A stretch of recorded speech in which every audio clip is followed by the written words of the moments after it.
What if I tell you you can travel from India to Azerbaijan and explore this beautiful country for about a week in less than 1 lakh per person? That includes a couple of days exploring the Baku city, its attractions like the Hyder Aliyev Center, the very famous Flame Towers, Baku Boulevard, and many other attractions. That's not just it. You also get to take many day trips from Baku city and explore attractions like these mud volcanoes in Azerbaijan, the UNESCO heritage site of Yanardagh, which is a remarkable natural gas mountain which has been burning for thousands of years, and the historical fire temple of Ateshka, which was built in the 17th and 18th centuries and was the site of many fire rituals. You also get to visit beautiful mosques of Azerbaijan, which are also known as their architectural masterpieces. Wait, I'm still not done. You'll also explore the mountain city of Gabala, enjoy in stunning cable car rides, visit blooming lavender fields of Gabala. You will also take a day trip to the beautiful city of Shadag and enjoy the mesmerizing views of the Caucasus mountain ranges. Enjoy a thrilling ride of a lifetime in their alpine open roller coasters. While you're at it, you will also enjoy the delicious Azeri cuisine in fine dining restaurants, explore some of their local pubs. While one night you will be trying their craft beers, the next morning you will find yourself sipping delicious Azerbaijani tea in local boutique shops. You will also get to taste some of the very famous Azerbaijani snacks in terms of delights, their paklavas, and many other sweets. You can also buy some back home. And did I mention that this budget of 1 lakh is including flights? Unbelievable, right? Let's start with the flights. We flew down from Bangalore, and as of now, there are no direct flights operating from Bangalore to Baku. So, we took the Air Arabia G9 497, which had a layover in Sharjah, and that costed about 21,800 per person. And while returning, we took the Qatar Airways QR 352 flight from Baku to Delhi, which had a layover in Doha, and that costed us about 20,700 rupees. Then we took a domestic flight from Delhi to Bangalore, which costed us about 7,000 rupees. So in total, we spent about 50,000 for return flights. Next is the accommodation. We stayed at the Caspian Business Hotel, which is a four-star hotel located in Nizami Street and at the heart of the city. It costed us about 1.6k per night, and the room costed 3.2k per couple per night. So the total expense was about 8,000 per person. For this trip, we booked the flights on our own and took a package from AGA Holidays for 6 days and 5 nights, which costed us about 33,425 rupees.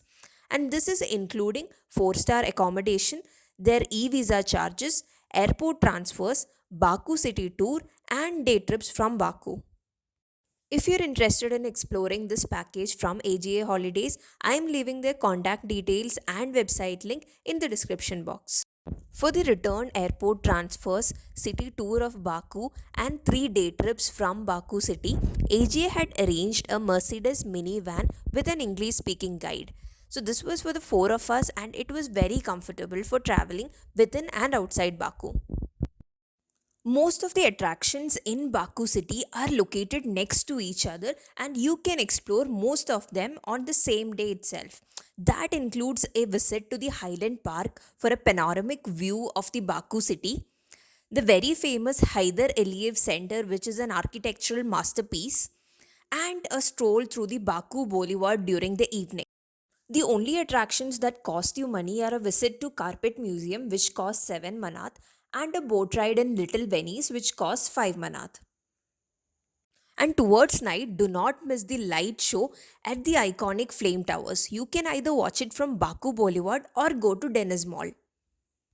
Our hotel was really well located with easy accessibility to metros and cabs. The Bakmal metro station was only walkable distance from our hotel. So we decided to explore the old city of Baku in Azerbaijan metro. You need to first take a metro card which costs 1 manat, and even if you're multiple people, you can book tickets with just one metro card. So we took one metro card and four tickets with that one metro card. Apart from this, you can also use Bolt app or other ride apps for booking a taxi. Our package did not include the Old City tour, so we decided to explore it on our own.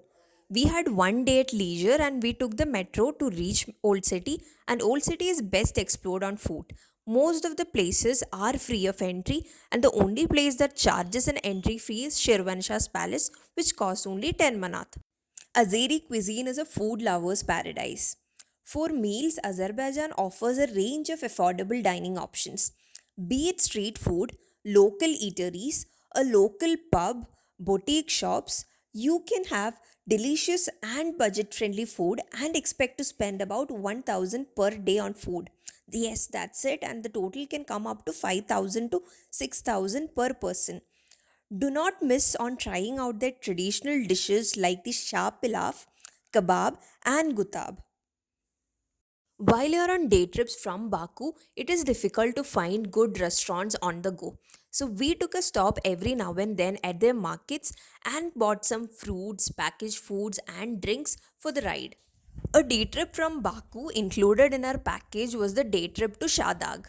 So the package includes the cost of reaching Shadag by cab, the entrance fee to Shadag Mountain Resort, and the fee for Alpine roller coaster. So if you are a single person, it costs you about 25 manat, which is about 1250 rupees. And if you are a couple, it costs about 40 manat, which is 2500 rupees. On the way from Shadag to Baku, you can also take a pit stop to explore the beautiful Candy Cane Mountains.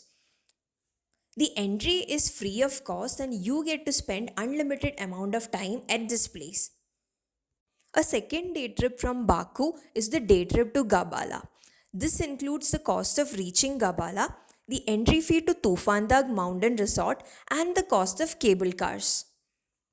We visited Azerbaijan in summers and it was season for blooming lavender fields. So outside our package, we decided to explore a lavender field which costed us about 2000 rupees per person miscellaneous.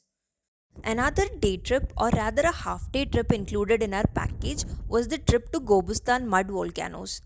While there is no entry fee for Gobustan as such, you will have to incur the cost of transportation, and this place is located about 20-25 kilometers away from Baku.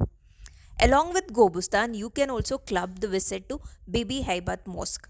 It is entirely free of cost. The last day trip or half day trip included in our package was the visit to some of the very famous UNESCO heritage sites. So we visited the Ateshga Fire Temple and Yanardag Burning Mountains. A ticket to Ateshga Fire Temple will cost you 4 manat and the ticket to Yanardag will cost you 9 manat. Pro tip, to save some money, you can take a combined ticket for 11 manat and cover both the places on the same day. After these day trips, you can choose to unwind at the very lively Nizami street during the nights. You can choose to go for a fancy dinner in a fine dining restaurant or explore one of the local pubs in Nizami street. Before you head back to India, do not forget to do some souvenir shopping for friends and family. Shopping for souvenirs doesn't have to break the bank. Our total budget is including a budget of 1 to 2000 rupees for souvenir shopping. Remember that bargaining is a common practice in local markets and you can get good souvenirs at very reasonable rates from these markets. And that's it.